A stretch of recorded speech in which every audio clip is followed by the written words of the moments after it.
Akaiky tokoa ny fetin'ny Noely sy ny fetin'ny faran'ny taona isan'ny mampimenimena ny maro ny fitohanan'ny fiarakodia rehefa manakaiky tahaka izao ny fety ny vory ary nijery ny azo atao na amin'ny soroana izany sy ny lehibe avy eo anivon'ny polisy pirenena tamin'ity androndroany ity fivirina izay naharitra ora maromaro ary natao indrindra nomezana fahafampo ny vahoaka malagasy ao anatin'ny filaminana izany fivirina izany.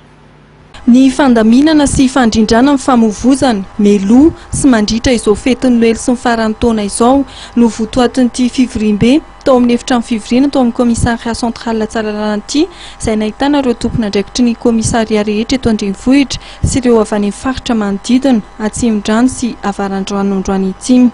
Isy ny lamy mapetraka mba hampiena amin'ny fitohanan'ny fiarakodia hoentitra ny polisy amin'ireto zavatra ireto. Fezivezen'ny camion mihoatra ny 500 taona eto an-drenivohitra manomboka amin'ny 7 alina hatramin'ny 5 ora maraina. Fampanaran-dalàna ireo fiara fitateram-bahoaka, taxi be sy ny taxi amin'ny fanajana sy ny tsy fijanonana ela amin'ny are, hamafisina ilay opération dona miala ho an'ny taxi be.